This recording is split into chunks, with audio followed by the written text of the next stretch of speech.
cacio e pepe with fried zucchini, Chef Gene style.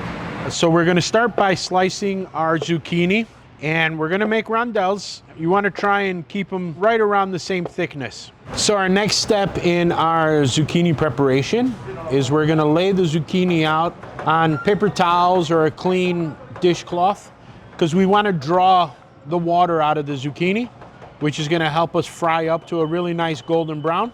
So to help draw out some of the water, we're gonna lightly salt our zucchini. Always salt from up high. And then we're gonna take more paper towel and we're gonna put our zucchini to bed for a little bit. So we're gonna let those dry up. In the meantime, we are going to get some saute pans hot and get our mise en place ready. So I like to pat my zucchini a little bit to help pull up some of the moisture that's coming out of the zucchini. We're gonna heat up our oil. So always test your oil before you start cooking, because if it's too hot, it's gonna splash and make for a bad day. If it's too cold, the zucchini, or for that matter, anything that you're frying, is gonna soak up the oil and come out greasy. So just give it a dip.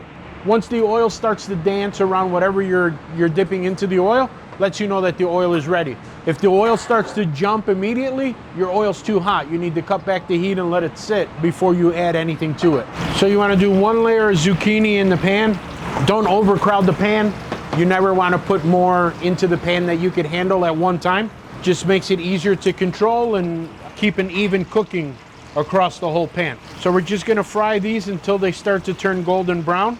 So with the zucchini, the thinner you cut them and the longer you give them a chance to sit and draw water out of them, the quicker that they're gonna fry. I like some consistency to the zucchini, so I like to do them a tad thicker, because I really like the chew of the zucchini mixed into the creaminess of the cacio and pepe. As we start to gain color, we're gonna start flipping, because we're gonna continue to gain color as we cook, even though that particular side is not in the oil anymore.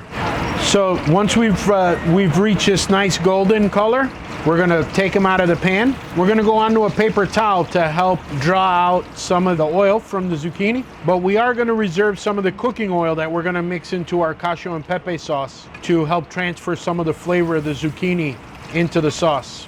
Our water has come to a boil. We're gonna add salt to our water, and we're gonna start cooking our pasta. So we're gonna put our oil from our zucchini on the side. We're gonna grab a new pan. We're gonna start warming up our pan. Here's a little chef trick. Your pepper mill comes with a lid. If you need to measure your fresh cracked pepper, you go into the lid with it so you could actually measure your fresh cracked pepper. Here, we're gonna eyeball it, and we're gonna use a lot. And when I'm toasting the peppercorn, I like to go on the heat, off the heat, on the heat, off the heat, because you don't wanna burn the pepper. As it's toasting, it becomes very fragrant. When you really smell the pepper but don't start sneezing, that's when you know your pepper's toasted. So once the pepper is toasted, we're gonna take about a tablespoon of our zucchini oil, and then we're gonna start with a ladle of pasta water. And then we're gonna go back onto the stove with that. And this is actually what's gonna make our sauce. Between this and the Romano cheese, so we're gonna add our Romano right to our boiling water in the pan and start to stir it. And we're gonna melt the cheese down into our actual sauce. You wanna go on the heat, off the heat, because you wanna melt the cheese all the way, but you don't wanna burn it. What I like to do with my cacio and pepe is a little unorthodox. I like to melt the cheese together, so it makes a nice thick cheese sauce. And then once the hot pasta hits it, it will actually start to break down and give you the feel of like melted mozzarella. So now we're gonna drain off our pasta. When you drain your pasta, make sure you don't drain off all your water, because you may need to reserve some to thin your cacio sauce out. So now we're gonna add our hot pasta to our sauce, turn the heat back on, and you can see the Romano coming through, kind of almost as a mozzarella. It's gonna start to melt together, and then we're going to add a little bit more Romano for the cream.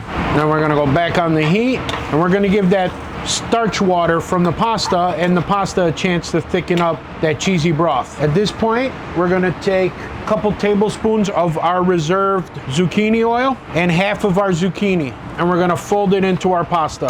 All right, let's plate up Chef Gene's version of cacio e pepe. And we're gonna top it with some more of our fried zucchini, a sprinkling of Romano, and some fresh chopped parsley, and we're ready to serve.